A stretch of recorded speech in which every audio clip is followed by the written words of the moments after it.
brilliant. You're a brilliant man. I'm dancing now because got my Whoop, juices. whoop, Woohoo! whoop, Okay. whoop.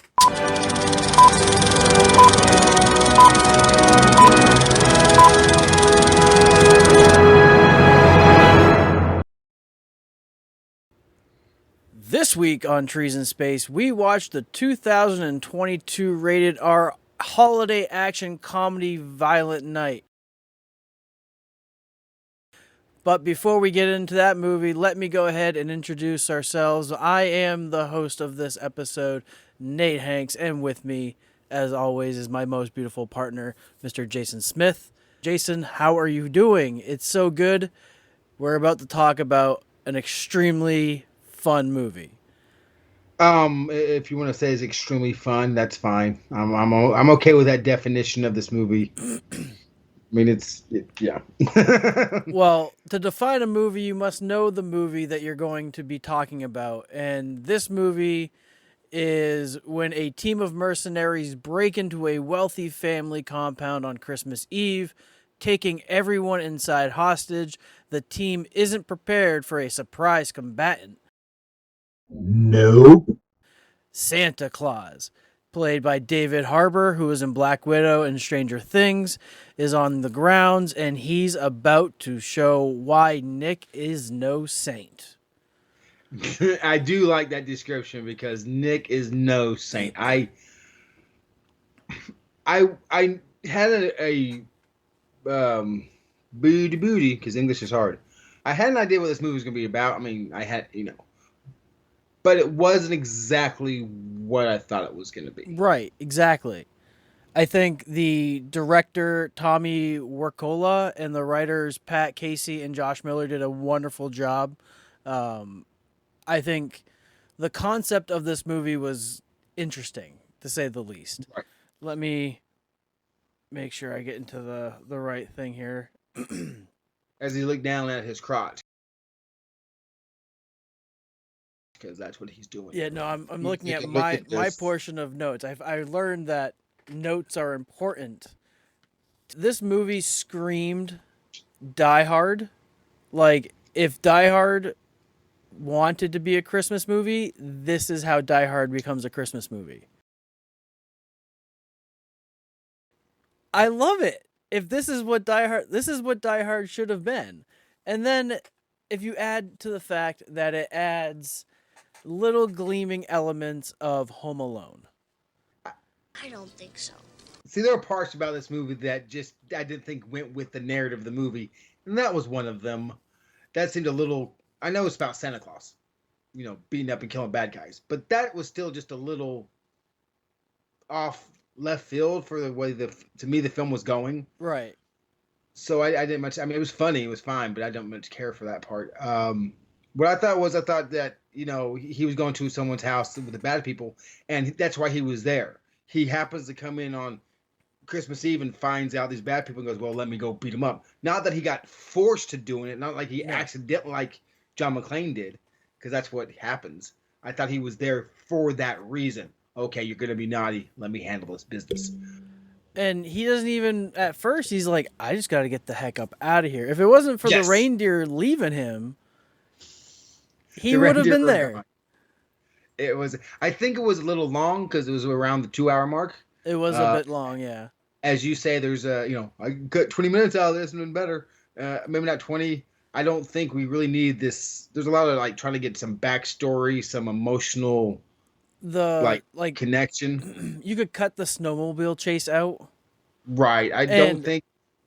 I want to know, when the hell did John Leguizamo have the time to put the spike boots on his feet?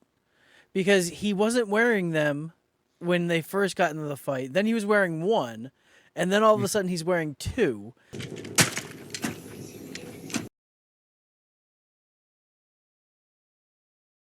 And it's like, at what point in this fight did you say, time out, let me put my spikes on? Right, exactly. And like I was saying, like his backstory, okay, whatever, it's like, that's not needed. None of this stuff, like why you're doing what you're doing, I guess if you want it, but See, nobody cares. I think it's important for us to know, and it was good that they showed Santa's backstory, that he was not always Santa, which explains why he could do what he could do with the hammer. Stop. Hammer time. That was important. The rest of the backstory for everyone else was kind of irrelevant. I didn't think it needed that the father of the little girl was going to steal the money to begin with. I don't think that was necessary. All that stuff Like, yes, was really unnecessary. I think they could have. Why didn't they just leave the money in the safe? That would have been a good part to the movie. Is just leave it like that.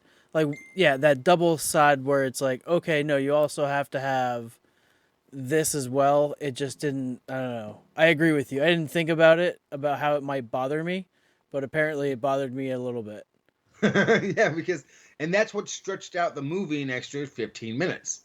I mean, I know they had to get him to a chimney at the end so he could win the fight. Because that's how he went. Because dude, Santa's badass. Mm-hmm. He is badass.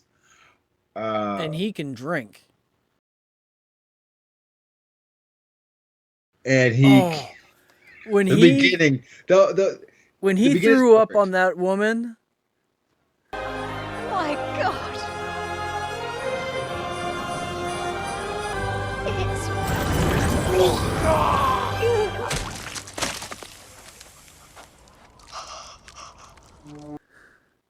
That was so perfect.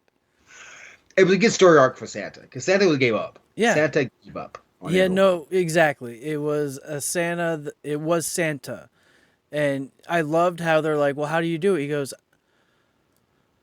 "I don't know.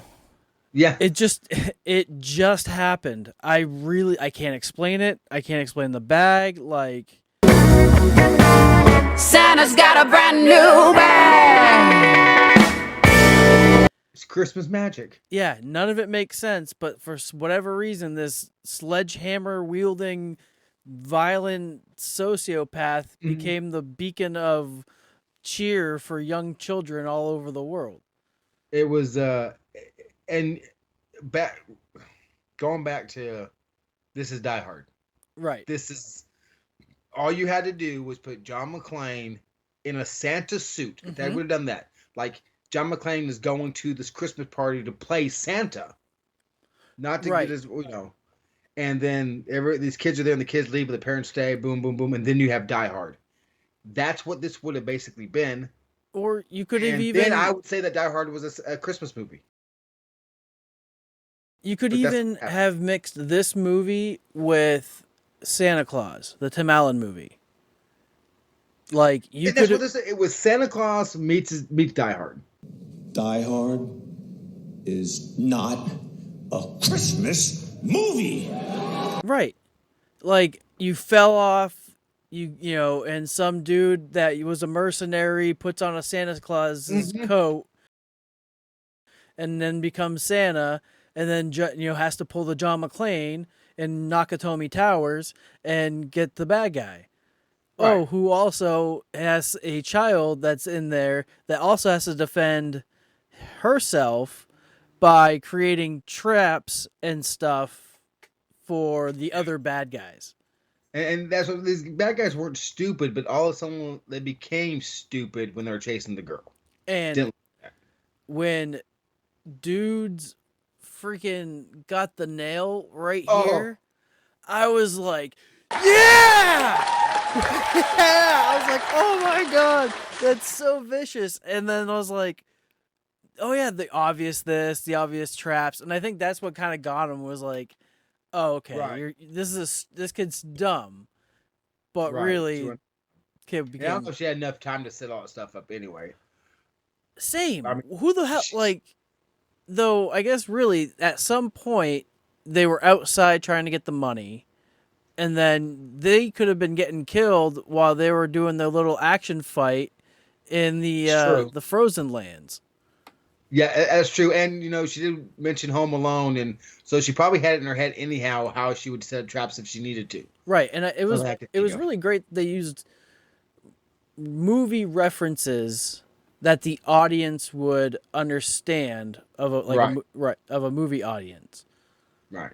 So I like And that. I think it's great that the matriarchy of the whole family was played by Beverly D'Angelo. And for people that don't know, that's Mrs. Griswold. Griswold from the Christmas Vacation movies. So Yes. I thought that was an excellent pick. I Oh, also and thought, she acted very well because she got that note from her son, yep, like, "Hey, I just stole $3 million from you, and I'm bouncing."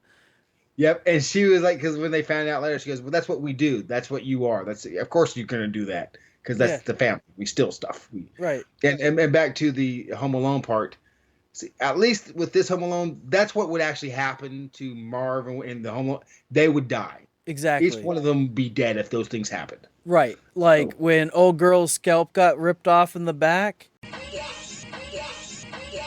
yes. I was like, "Ooh!" Like, "Oh my god!"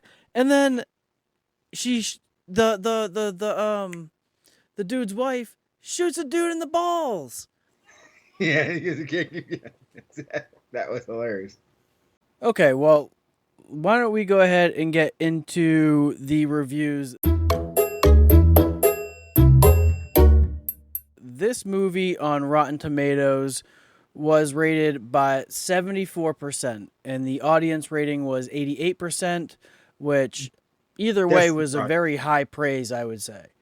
Yeah, because I mean the Rotten Tomatoes tend to be lower than the audiences, especially when a movie's good for the people like it, because Rotten Tomatoes are like the experts, so they are too critical of movies. So I think this is a perfect score for this movie. I think it's right where it should be.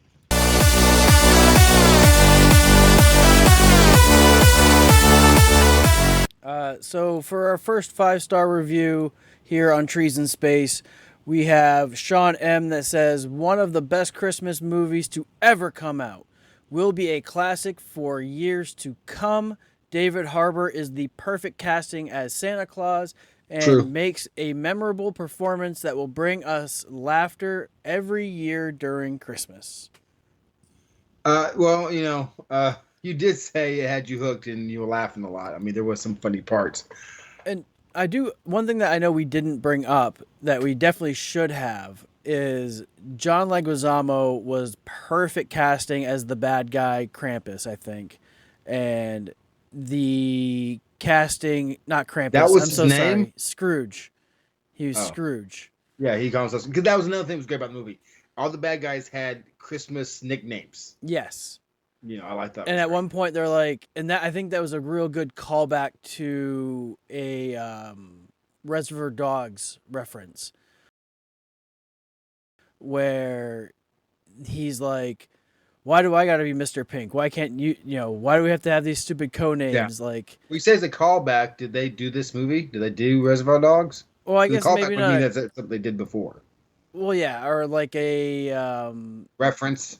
reference or a what's it called? A homage. Same time. You and I. Brilliant. Right here.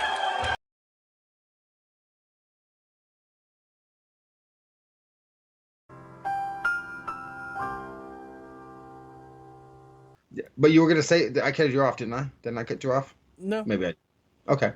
A 1-star review. Yeah.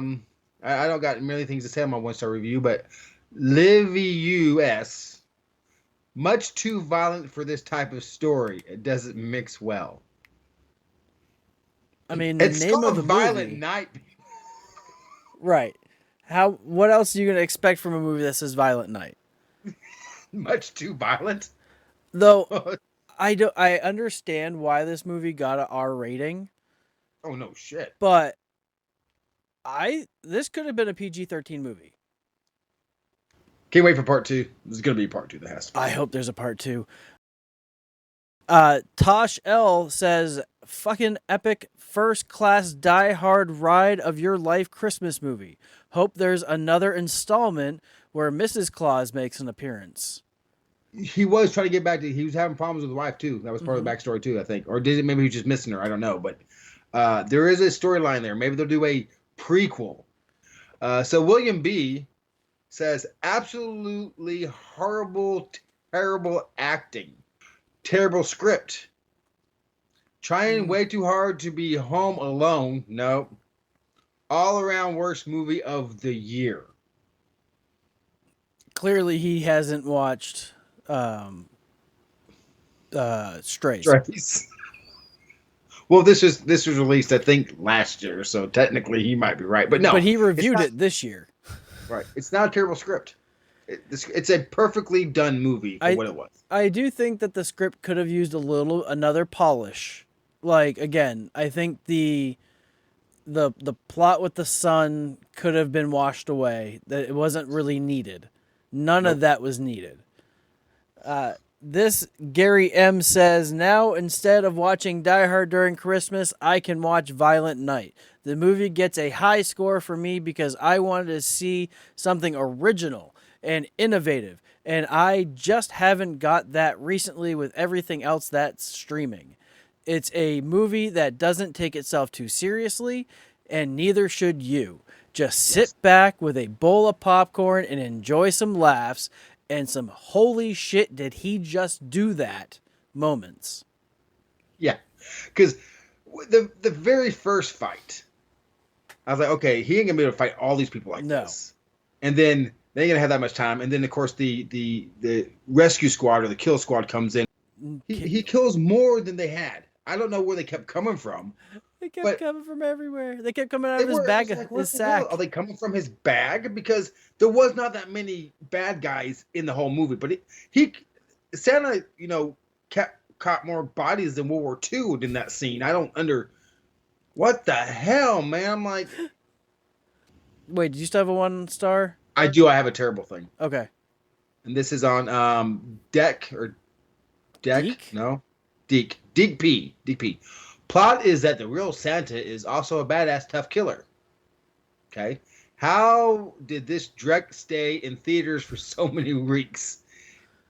What's that word? Excrabble? Excrabble? Listen to my audio notes. Given it a lousy 1 of 10 possible Rotten Tomato stars. Oof, rotten. Saw it in Lytton. Okay. Because I am only educated to a little bit past my senior level in high school, I don't know what. I think it means like crap. Because excrement. I think that's supposed to be excremental. Like. Oh, probably. This movie had so much WTF moments that I had to have 2 listed. And the first one is Tyler T saying, going with the mindset of how cheesy the title is, an instant classic movie. And Joshua C says, it's Home Alone meets Die Hard, just not as good. While the story is unoriginal, the runtime is a tad too long and the certain elements don't work. There is enough hard-hitting action to give you a good time. I'm okay. I'm a little confused, but I think it's better than Home Alone. I think it's better than Die Hard. Agreed. I mean, I love Die Hard, though. I don't. I think I have a bad taste in my mouth because of Christmas Die Hard and stuff like screw Die Hard. Yeah, I think that's probably why because Die Hard is not a Christmas movie. No, exactly. It's a movie shot during Christmas. I think it's time for us to give our ratings of this movie, and I thought this movie was delightful. I enjoyed the soundtrack on it. I thought it was great. The fact that it gave credit enough to those other movies, it paid homage very well. And this may be, I strongly think every year I'm going to watch this. I'm going to watch this movie again. And I'm going to watch it again this year too. Yeah, absolutely. I am going to say for a Christmas movie, 4 trees. Well, see, now you've done something which I think you've done before in rating things. You or give it a genre. So if this was just movies across the board, it might not make a 4 compared to other great movies. But as far as a Christmas movie in the genre, it's 4 trees. And if that's what you're going to do, I think that makes things a lot easier on me because it's tough. Right. Because I like this movie. But see, outside of the genre against other great movies, it doesn't get that high. But I'm going to start doing that. Brilliant. You're a brilliant man. I'm dancing now because got my juices. Woohoo! Okay. As a Christmas movie, Yes. and I love Christmas movies, but I have my favorites and stuff. Um, I'm I'm giving it the highest rating I've given the movie so far. That's gonna be 3 trees and 1 stump. Wow. Absolutely. Yes, love this movie. Great movie. Insert applause here.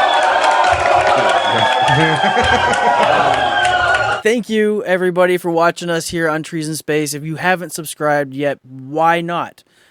It just takes 1 second. Just hit the button. Wherever that button heads up, just hit The button is there. wherever you point, and that's where the button will be. Oh, I'm going to point this way. Okay. And we hope to see you real soon in front of your laptop or computer screen here on Trees in Space.